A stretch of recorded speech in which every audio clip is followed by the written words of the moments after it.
देखिए, ये supreme court जा सकते हैं, लेकिन जिस तर्ज पर कर्नाटका हाई कोर्ट ने और उससे पहले केरला हाई कोर्ट ने निर्णय दिया है वो बदलने वाला नहीं है।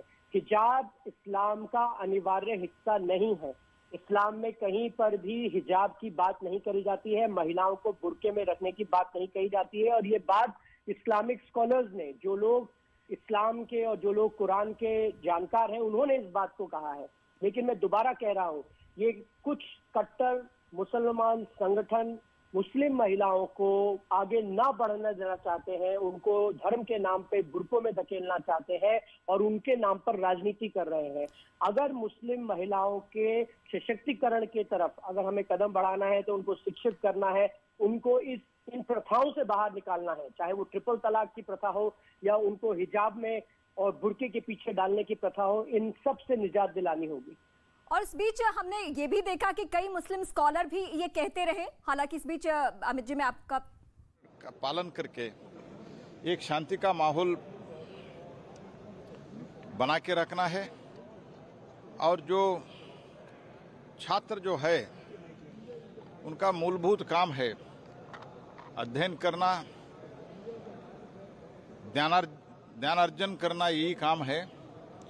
इसलिए सब छोड़ के अच्छे एक माहौल में, न हिंदू न मुस्लिम न कोई जातिवाद नहीं है, कुछ नहीं है, सब मिलके एक होके हम सब पढ़ाई करें और कोई इसके बाद इसका विवाद न हो जाए, यही मैं प्रार्थना सबसे संबंधित लोगों से करता हूँ। संसदीय बोर्ड मैं वो कहता हूँ। आज संसदीय पार्टी का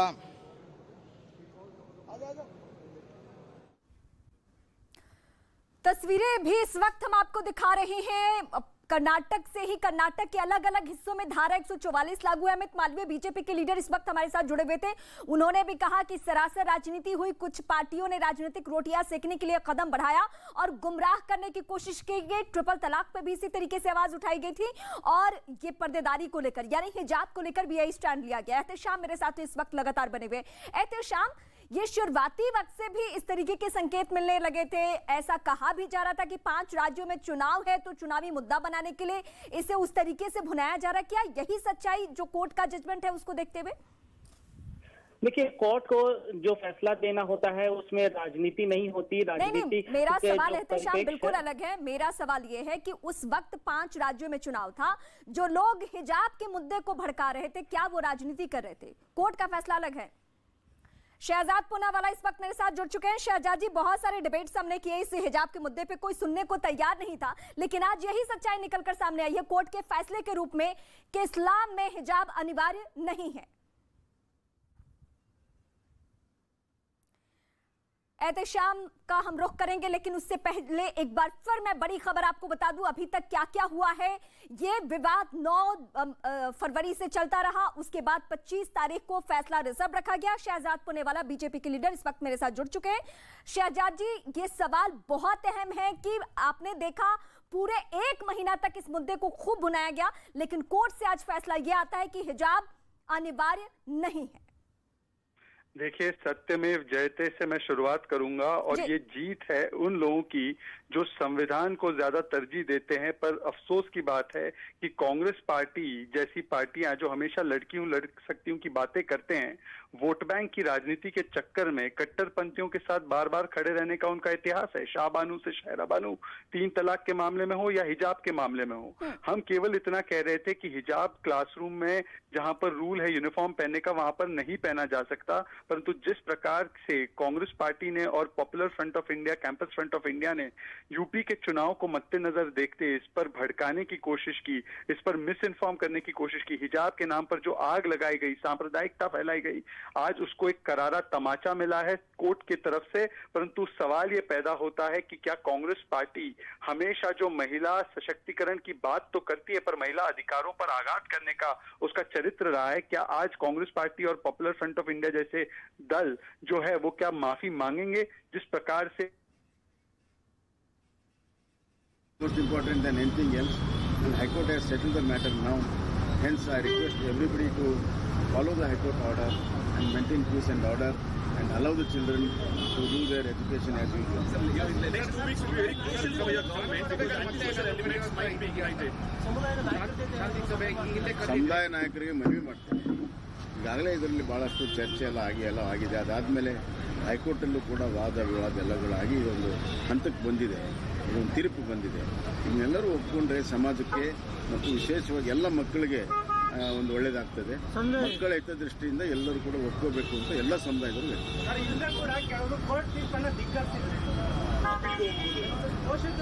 ಹೂವಾಗೆ ಹಿಂದಿಂದಕ್ಕೆಲ್ಲ ನಾನು ಹೇಳಲ್ಲ. ಇವತ್ತು ಹೈಕೋರ್ಟ್ जजमेंट ಬಂದ ಮೇಲೆ ಎಲ್ಲರೂ ಪಾಲನೆ ಮಾಡಬೇಕು ಅನ್ನುವಂತ. मंत्री को इस वक्त आप सुन रहे हैं, उन्होंने कहा कि फैसला आ चुका है कोर्ट का, आपको इस फैसले को मानना होगा, शांति बनाए रखनी है। शहजाद जी, इस वक्त आप मेरे साथ बने हुए हैं, तो वहां देखिए फैसला आने के बाद भी लॉ एंड ऑर्डर सिचुएशन को लेकर धारा 144 अलग अलग जगहों पे लागू है, फैसला आने के बाद भी।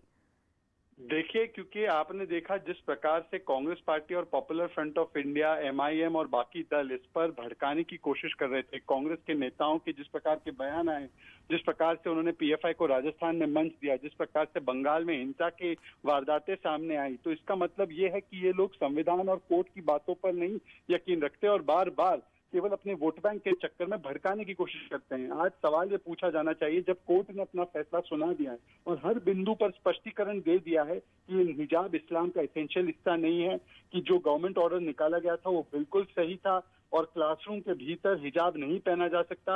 और कांग्रेस की तो ये मानसिकता थी कि वो सिखों की पगड़ी को भी उतारना चाह रही थी। उनके प्रवक्ता कह रहे थे कि सिखों को पगड़ी पहनने का अधिकार क्यों मिलना चाहिए। तो आज इन सारे कृत्यों के लिए कांग्रेस पार्टी और उनकी अध्यक्षा को सार्वजनिक माफी मांगनी चाहिए कि एक बार फिर से महिला सशक्तिकरण का गला घोटकर केवल कट्टरपंथियों के वोट बैंक को साधने के लिए इस प्रकार की उन्होंने राजनीति यूपी चुनाव के दौरान इस पूरे मामले पर की। शहजाद जी, बच्चियों के नाम पे राजनीति, बुर्के के नाम पे, हिजाब के नाम पे राजनीति, यानी महिलाएं पीछे जाती है तो जाएं, लेकिन राजनीति आगे होनी चाहिए, ये मकसद।